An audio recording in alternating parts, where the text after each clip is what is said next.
gitu ya, kornet atau enggak buah kaleng gitu ya.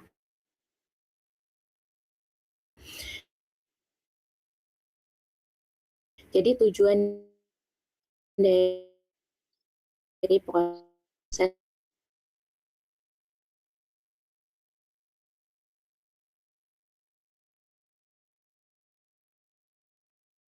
contohnya kayak perebusan, penumisan, pengukusan gitu ya, pembakaran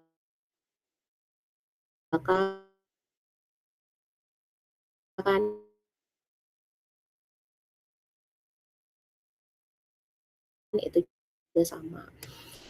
Atau untuk mempersiapkan bahan pangan agar siap dihidangkan, karena kan konsumsi bebas, pencemaran, dan mengurangi peluang foodborne. Foodborne itu apa? Biasa kita sebut penyakit akibat pangan. Jadi kalau penyakit akibat pangan itu secara umum itu entah kita makan mikroorganismenya terus kita sakit, contohnya kayak tipes, jadi makan satu salmonella terus nanti kita bisa sakit tipes gitu ya. Atau misalnya dari mikroorganisme itu berkembang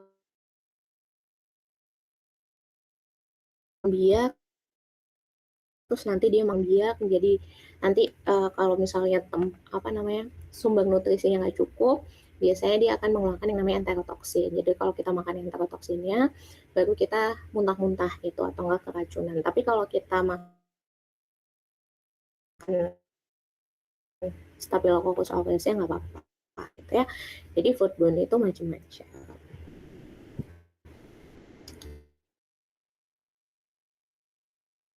Di mana gizi keluarga itu biasanya tercukupi, gizi keluarga yang tercukupi itu merupakan indikator pada pangan sendiri pangan agar manfaatnya dapat diperoleh secara optimal serta meningkatkan nilai tambah pada produk akhir. Jadi pada dasarnya yang namanya pengolahan pangan itu tuh jadi kan saya udah sering bilang ya, jadi makanan terbaik yang bisa diperoleh manusia itu yang bahan pangannya sesegar mungkin, diolah seminimal mungkin. Terus habis gitu pangan yang kaya protein dan air itu cenderung mudah rusak. Karena apa? Kita semua udah tahu ya, jadi protein itu sebenarnya adalah zat yang dibutuhkan untuk menyusun sel. Jadi semua makhluk hidup itu perlu yang namanya protein. Sama mikroorganisme juga hidup sehingga dia butuh protein untuk hidup. Kalau air, nah air ini jadi air di bahan pangan itu secara konsep itu kita jadiin dua. Jadi yang namanya ada air bebas sama air terikat. Dimana kalau yang namanya air terikat itu misalnya air diikat garam, terus air diikat gula gitu, itu tidak dapat dimanfaatkan tuh sama mikroorganisme. Jadi walaupun kadar airnya tinggi, tapi mikroorganismenya nggak bisa tumbuh gitu. Jadi biar lebih jelasnya kita lihat di sini ya sebentar.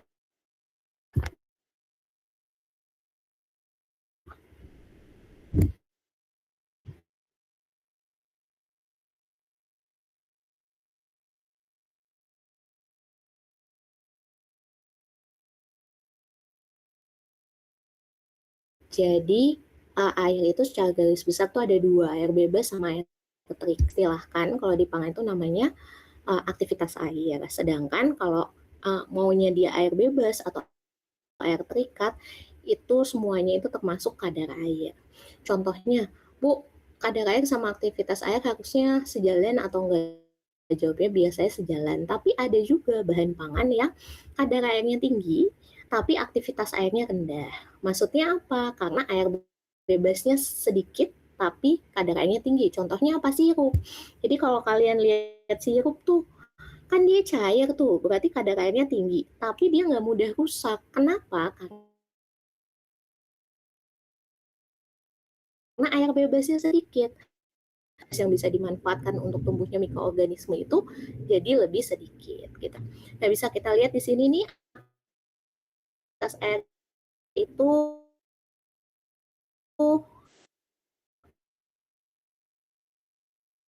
dilambangkan dari 0 sampai 1, di mana 1 itu dia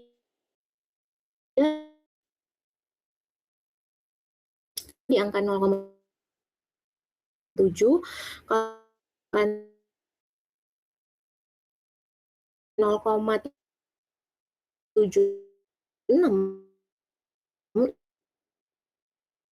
itu sama air merupakan komponen utama yang membuat pangan itu mudah rusak. Terutama kalau di sini air bebas ya, bukan air aja tapi air bebas. Terus habis gitu pangan juga perlu diolah agar tidak mudah rusak dan aman dikonsumsi, di mana tujuan pengolahan pangan yaitu memperpanjang masa simpan bahan pangan. Di mana teknik tradisional itu biasa diwariskan turun-menurun. Contoh-contoh teknik pengolahan tradisional itu apa aja? Perebusan, pemanggangan, penggaraman, pengasaman, pengovenan, pengasapan, sama penguapan gitu ya.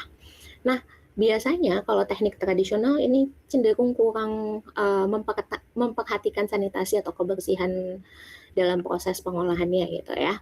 Dan juga memiliki peluang penurunan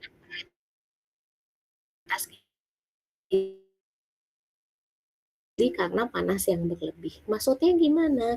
Nah, jadi sebenarnya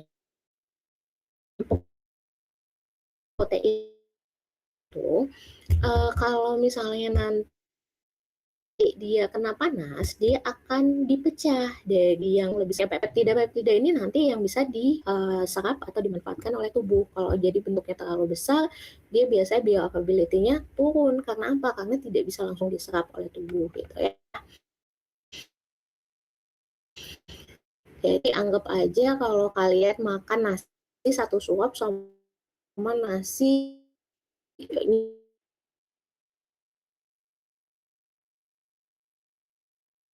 Nah, tapi kalau panasnya berlebihan, apa yang terjadi? Proteinnya rusak, namanya itu denaturasi protein. Nah, jadi kayak contohnya nih, rendang 1 jam udah matang. Tapi biar bumbunya meresap, itu misalnya kita tambahin lagi, misalnya 6 jam sampai 12 jam. Nah, itulah yang membuat nilai gizinya turun dibandingkan penurunan kualitas gizinya itu ada. Kita pakai alat modern gitu dan juga bisa masak dalam skala yang lebih besar. Terus beberapa teknik pengolahan pangan modern itu macam-macam, mulai dari berbagai teknik pengemasan baru, terus dengan teknologi vakum atau enggak segel, terus ada juga teknik pembekuan, juga ada yang tekanan tinggi. Kalau tekanan tinggi kalian mungkin lebih familiar dengan bahasanya presto gitu ya. Ngerebus dagingnya itu bisa empuk misalnya dengan waktu 1 jam aja. Kalau panci biasa dia butuh waktu misalnya 3 jam gitu ya. Kenapa? Karena nih kalau misalnya panci biasa itu kan dia panas aja tuh yang kena ke bahan pangan. Nah, sehingga apa yang terjadi? Makanannya lebih cepat matang, intinya gitu ya.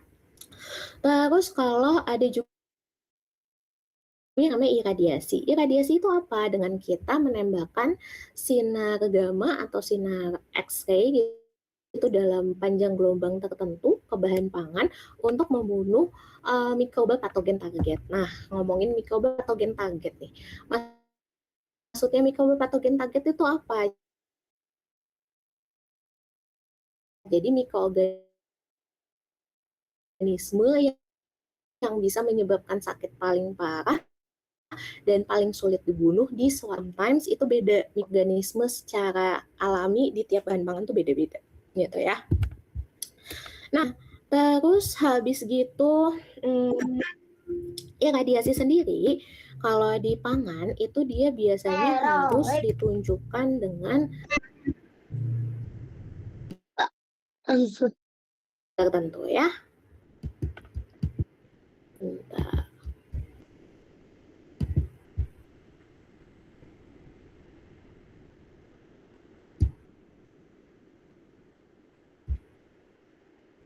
Jel, lagi apa sih? Nggak lagi apa-apa. Bah, diem aja kamu. Astaga.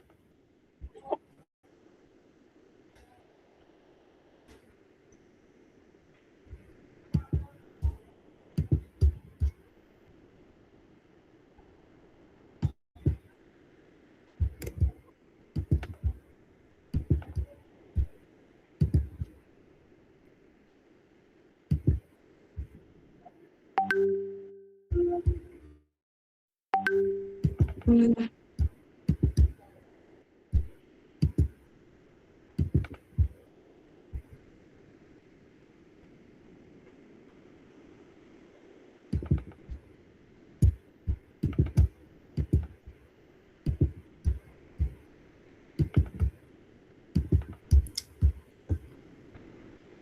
Ya,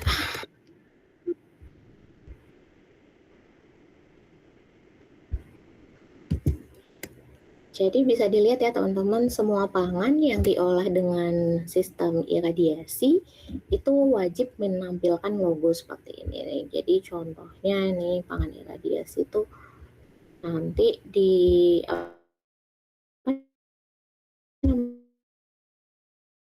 namanya di, di kemasannya dia wajib menambahkan logo ini, logo pangan yang diolah dengan ya tadi ya itu apa namanya itu tadi sinar gamma atau enggak sinar X-ray dalam jumlah tertentu untuk membunuh mikroba patogen target gitu ya.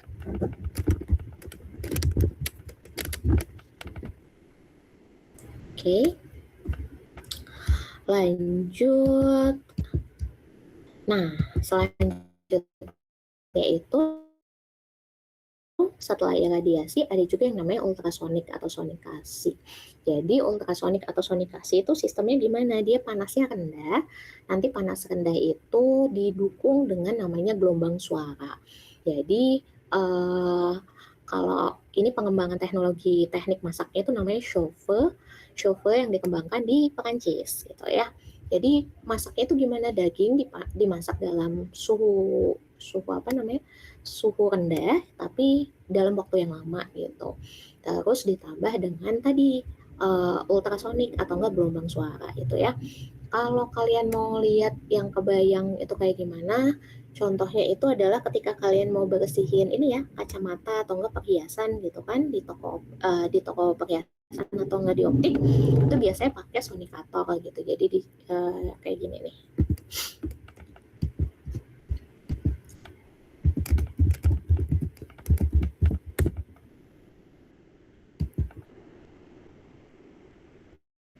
Nah, alatnya tuh kayak gini, jadi dia ada airnya gitu, nanti ada gelombang gelombang apa namanya gelombang suaranya di set sama suhunya berapa, biasanya suhunya rendah, nggak lebih dari 50 derajat biasanya di bawah itu. Terus nanti dimasukin sini, ini tuh ada airnya, dimasukin biasanya dagingnya itu pakai plastik apa tuh plastik tadi, plastik wrap gitu, nggak plastik wrap, klip gitu masukin plastik itu mama rata-rata minimal itu 3 jam tapi ada yang sampai 12 jam gitu. Jadi nanti hasil dagingnya biasanya jauh lebih lembut daripada pemasakan biasa. Itu ultrasonik atau enggak sonikasi gitu ya.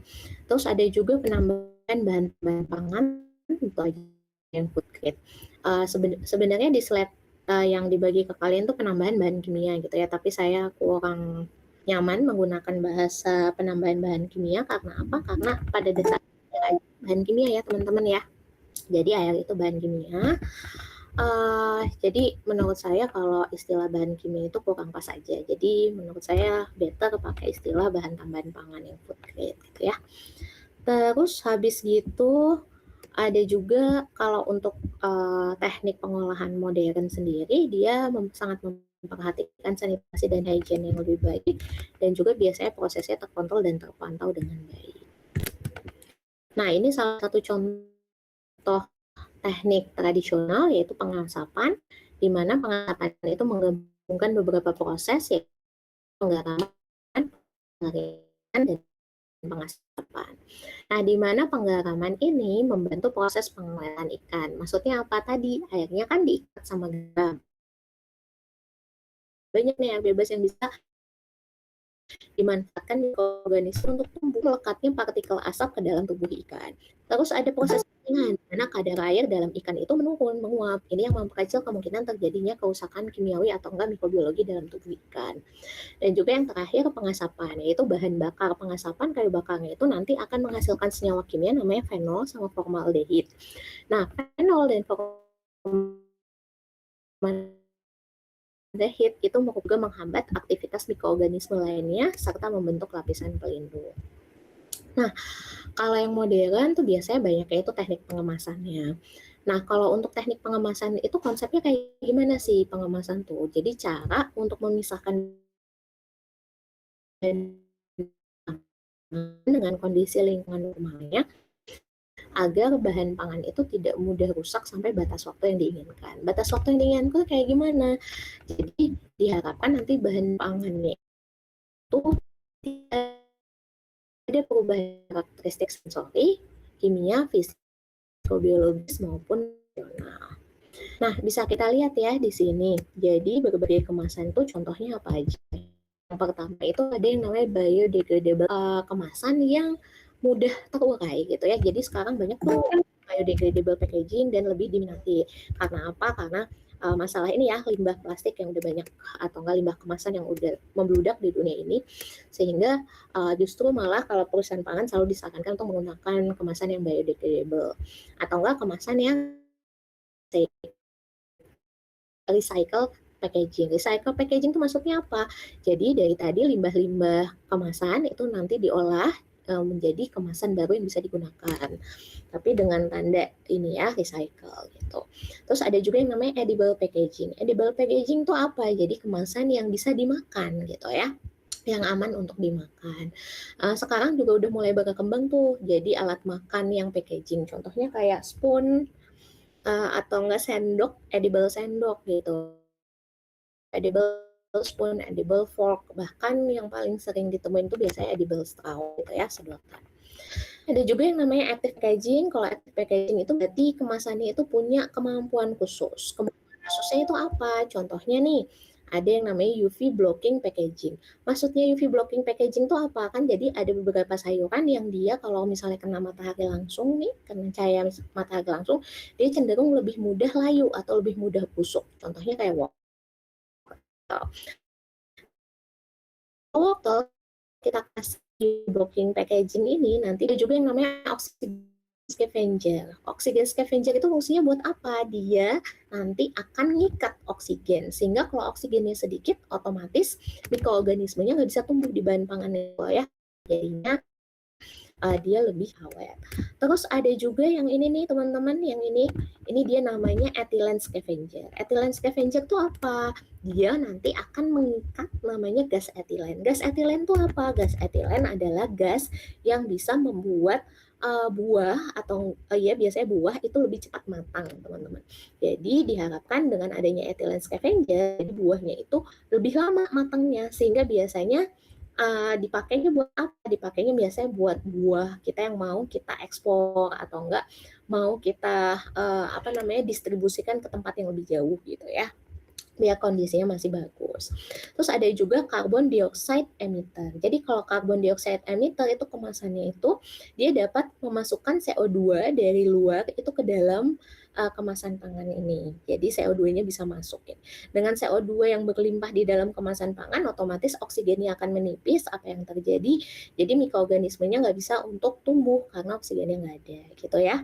Terus ada juga yang namanya antioxide and micro packaging. Jadi kalau antioxide dan micro packaging itu ada dua agentnya. Jadi ada agent antioksidan sama antimikrobial.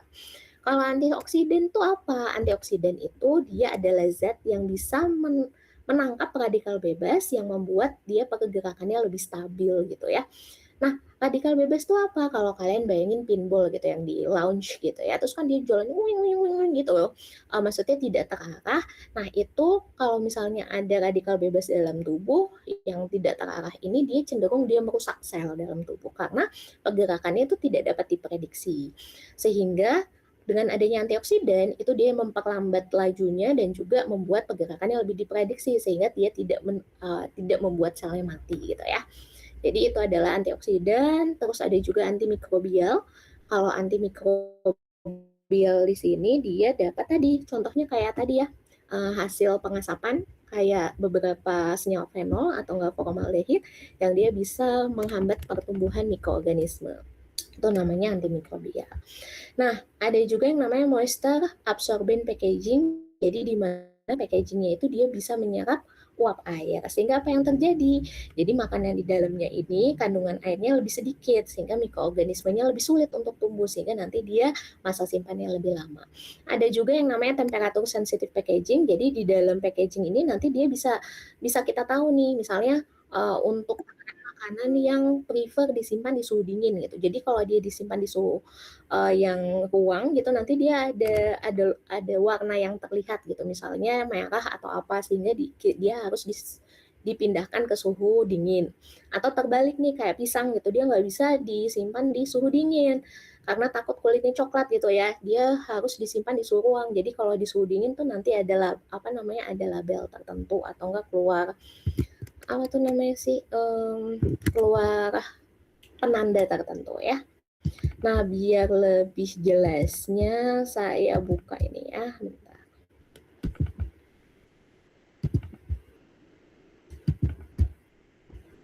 Gambar tadi udah nih active packaging. Ini contoh active packaging mana ya?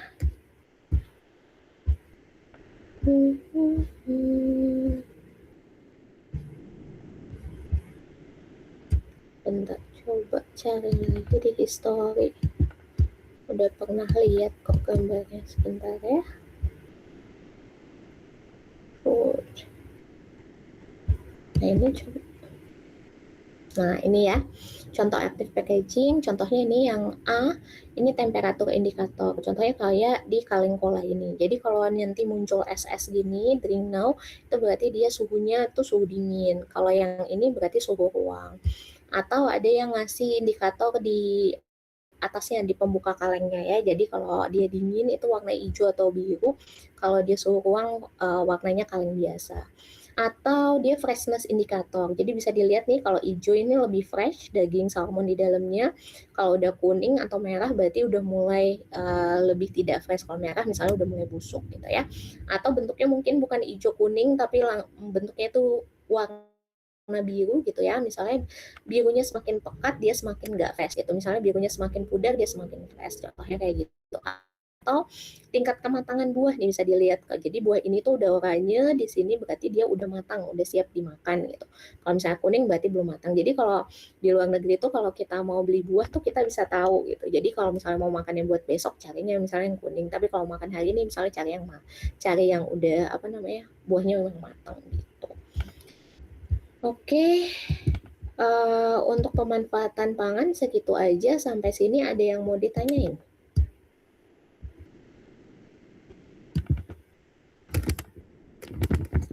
Berarti cukup jelas ya pemanfaatan pangan ya.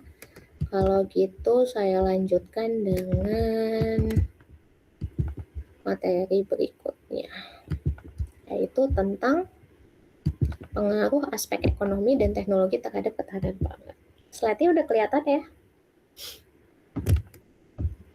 Udah Ibu. Oke, terima kasih. Sebentar ya. Ya, kita lanjut. Jadi, beberapa aspek yang sangat berpengaruh terhadap ketahanan pangan yaitu ada ekonomi, teknologi yang kita bahas pertemuan ini, ada juga aspek lain seperti politik, hukum, sosbud, lingkungan, sama fisik nanti kita akan bahas setelah UTS ya. Jadi pada dasarnya tuh gimana? Pada dasarnya bisa dilihat ya di diagram ini. Jadi aspek-aspek seperti sosbud, ekonomi, politik, lembaga, dan lingkungan itu punya beberapa konteks kerentanan baik skala nasional maupun subnasional. Kalau nasionalnya itu berupa populasi, pendidikan, makroekonomi, hukum, kebijakan, sumbangan sumber daya, sektor pertanian, kondisi pasar, teknologi, iklim, hama konflik sipil. Dan kalau subnasional itu karakteristik rumah tangga, sistem tempat tinggal, budaya sikap, dan lembaga sosial. Nah, semua konteks kerentanan ini akan berpengaruh terhadap ketersediaan pangan, stabilitas, akses pangan ya. Kalau ketersediaan pangan seperti udah dijelaskan pada pertemuan sebelumnya yaitu sangat dipengaruhi oleh produksi domestiknya berapa, kapasitas impor, apakah impor boleh dilakukan atau tidak gitu ya. Terus cadangan dan bantuan pangannya berapa, kalau akses pangan tuh kemiskinan, daya beli, pendapatan, infrastruktur pasar dan transportasi. Nah, semua ini nanti akan berpengaruh nih pada tahapan rumah tangga. Jadi rumah tangga itu kualitasnya seperti apa, tempat tinggalnya, strateginya seperti apa, aset, aktivitasnya apa. Sehingga ini mempengaruhi akses pangan dalam rumah tangga. Nah, akses pangan dalam rumah tangga ini sangat berpengaruh terhadap konsumsi pangan, baik itu asupan energi, asupan nutrisi, maupun status konsumsinya. Di mana akses pangan juga dipengaruhi oleh praktik perawatan ya, masih ingat ya. Jadi apakah orang tua itu paham cara merawat anak yang benar, cara asupan gizi yang baik untuk anak, terus juga preparasi pangan yang baik, kebiasaan pangan yang baik, dan juga bagaimana mendistribusikan makanan dalam rumah tangga. Jadi yang masih ingat ya kemarin beragam, bergizi, sehat, aman gitu. Terus juga kesehatan dan sanitasi juga sangat berpengaruh terhadap pemanfaatan pangan oleh tubuh. Jadi status kesehatan, contohnya kayak praktek perawatan kesehatan, hygiene, terus sanitasi, kualitas air, keamanan dan kualitas pangan. Masih ingat ya kemarin ada anak yang makannya bagus, maksudnya gizinya bagus, tapi dia diare terus karena kualitas MCK-nya yang kurang bagus, otomatis bioavailability-nya juga turun, jadi nggak bisa diserap, jadi bioavailability-nya turun. Itu sehingga status kesehatannya nggak naik gitu ya.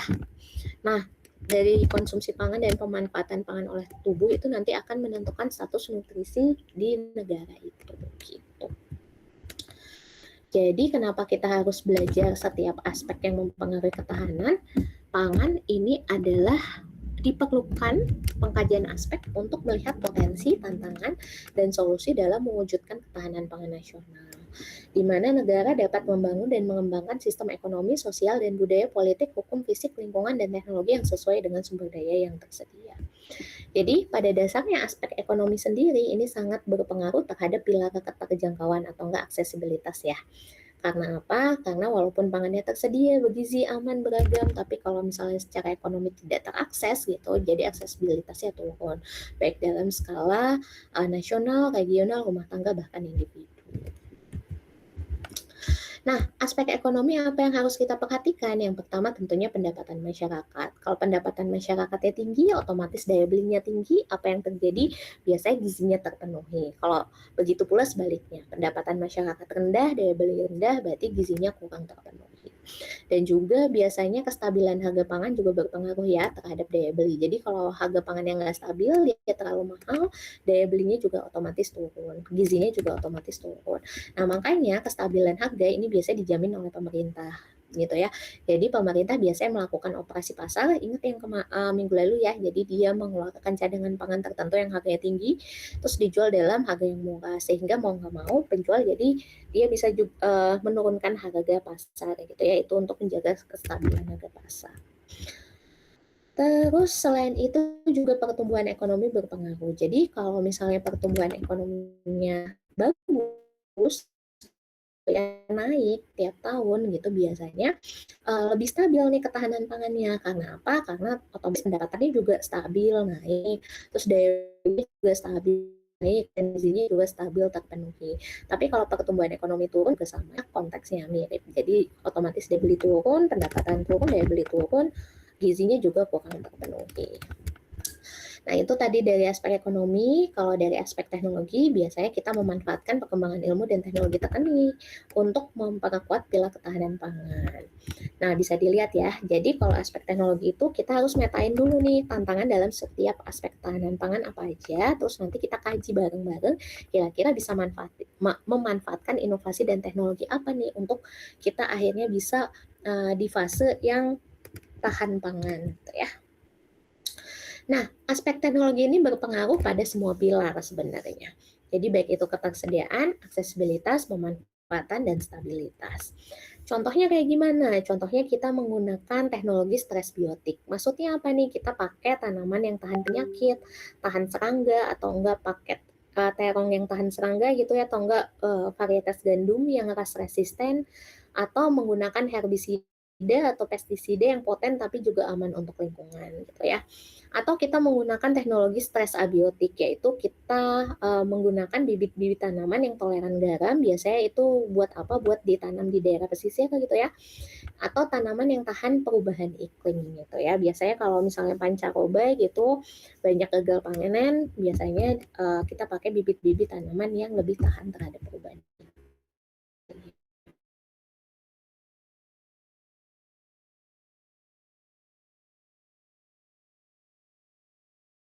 Teknologi yang bisa dilakukan tuh apa aja? Contohnya kayak kultur jaringan dan mikropropagasi. Jadi kultur jaringan sendiri ini biasa digunakan untuk meningkatkan laju pertumbuhan dari spesimen-spesimen yang cenderung ini ya langka ataupun hampir punah gitu ya. Jadi tapi juga bisa digunakan untuk pertanian biasa untuk meningkatkan apa namanya hasil panennya ya.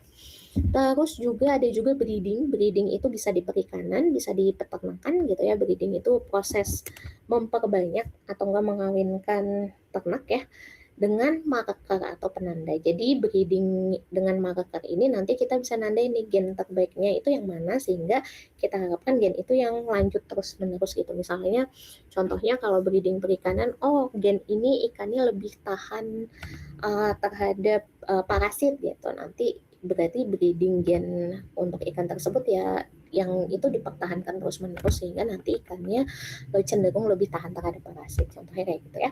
Atau ada yang namanya rekayasa genetika. Kalau rekayasa genetika itu konsepnya adalah kita membuang gen tertentu dari suatu bibit gitu ya untuk mendapatkan hasil yang maksimal. Contohnya kalau kemarin saya kasih contoh kedelai ya. Kedelai di Amerika itu cenderung dia besar-besar karena apa? Karena udah direkayasa nih bibitnya kedelai, jadi dia menghasilkan biji kedelai yang besar gitu ya. Nah, kalau yang paling gampang di sekitar kita yang kalian sering rasakan yaitu semangka ya. Jadi kalau semangka tanpa biji itu kayak gen apa namanya pembentuk bijinya itu nanti udah dihilangkan. Jadi ketika bibit itu gen bentuk biji itu dihilangkan dulu. Itu namanya rekayasa genetika. Biasanya kita sebutnya dengan teknik hasil rekayasa genetika itu GMO. GMO itu genetically modified object gitu ya. Nah, kalau untuk pertanian di lingkungan kota biasanya kita pakai teknik yang namanya pertanian indoor atau enggak pertanian vertikal karena banyak gedung-gedung tinggi gitu ya. Atau aquaponik kita pemanfaatan media dengan air gitu atau greenhouse berbiaya rendah. Nah, kalau untuk kasus kehilangan pasca panen nih, aspek teknologi yang bisa dilakukan tuh apa? Yaitu nanoteknologi. Nanoteknologi itu apa? Jadi kehilangan pasca panen tuh contohnya nih, saya panen mangga, terus habis itu banyak mangga yang busuk, akhirnya kebuang tuh karena dia busuk duluan sebelum nyampe pasar, misalnya kayak gitu. Nah, itu bisa memanfaatkan coating dengan nanoteknologi. Maksudnya apa, Bu? Jadi kalau dia bentuknya ini contohnya 1, 2, 3 ya. Jadi ini misalnya yang biasa, ini yang mikro, ini yang nano. Jadi dalam volume yang sama nih ya, kalau misalnya dia partikelnya lebih kecil-kecil gitu. Jadi kalau kita mau coating buah gitu ya. Jadi kalau buahnya itu mau istilahnya dilapisin gitu, dilapisin dengan partikel kalau bentuknya segini, segini sama segini itu bagusan mana yang kecil-kecil karena apa? Karena dia luas permukaannya lebih besar. Dalam volume yang sama dia luas permukaannya lebih besar sehingga nanti dia bisa menopang lebih rigid. Jadi dia bisa lebih banyak menahan apa namanya? Uap air atau enggak bobot yang ada di dalam buah sehingga kehilangan pasca panen bisa ditekan gitu ya. Atau varietas genetik yang ditingkatkan, atau juga bisa teknologi pengiringan, aerasi atau penyimpanan biji-bijian, atau pengemasan inovatif. Jadi kayak tadi ya active packaging ya. Terus ada juga pelapisan bioex dan lain-lain. Atau dalam kasus panen dan pengolahan, bisa menggunakan teknologi berupa pemangkasan tanaman dengan tenaga motor ya, sehingga lagi lebih cepat dan efisien, atau melakukan inovasi teknologi pengolahan pertanian terkini, dan lain-lain. Atau dalam kasus kekurangan pangan bergizi, apa yang teknologi yang bisa diterapkan yaitu teknologi tanaman pokok bergizi tinggi. Contohnya kayak singkong, jagung yang sudah dipakai dengan vitamin, atau ubi jalar kuning atau ubi jalar ungu yang memiliki kandungan gizi mikro yang lebih baik daripada ubi jalar biasa. Atau beras, kacang-kacangan, gandum yang udah difortifikasi zat besi atau zinc, atau enggak garam yang udah difortifikasi yodium, atau minyak goreng yang sudah difortifikasi vitamin A gitu ya. Terus juga dalam hal kekurangan informasi tentang asupan sehat tentunya perlu diupayakan diseminasi informasi gizi yang intens baik itu melalui berbagai media informasi. Baik itu sosialisasi, media sosial dan lain-lain gitu ya. Terus dalam aspek ketidakmampuan untuk memprediksi kapan dan bagaimana cara bertani, masih ingat ya kemarin ya kan iklim dan cuaca itu salah satu penentu dalam pilar ketersediaan. Nah jadi kita gunakan nih yang namanya teknologi perkiraan cuaca, sensor gitu atau enggak pencitraan hipersentral yang pakai drone atau satelit nanti dapat tuh data beberapa tahun dan data prediksi ke depan cuacanya kayak gimana sehingga bisa diprediksi nih waktu tanam terbaik itu apa, terus cara yang terbaik itu apa, terus atau enggak nanti bibit yang paling bagus ditanam itu yang mana gitu ya. Atau enggak kekurangan ruang atau kekurangan kepastian pendapatan ya. Jadi maksudnya gimana? Jadi yang namanya petani, peternak itu kan sebenarnya dia punya pendapatannya nggak pasti ya teman-teman ya. Contohnya kalau berhasil panen, hari ini panennya berlimpah, pendapatannya tinggi. Nanti kalau gagal panen, pendapatannya rendah. Nah, ini bisa diantisipasi dengan teknik yang namanya asuransi ya. Asuransi berdasarkan indeks. Maksudnya apa? Jadi bisa dilihat nih, jadi rata-rata panen 5 tahun terakhir itu sekian. Jadi kalau misalnya untuk panen tahun ini tuh bisa diasuransikan tuh, kira-kira pakai, jadi kayak asuransi kesehatan gitu ya. Jadi kalau tiba-tiba gagal panen itu nanti ada asuransi yang keluar. Tapi kalau misalnya panennya berhasil ya asuransinya nggak keluar kayak gitu. Itu bisa kita ambil aspek teknologinya yaitu asuransi berdasarkan indeks. Oke, sudah. Terima kasih sampai sini. Ada yang mau ditanyain? Jadi pengaruh aspek ekonomi dan teknologi terhadap ketahanan pangan.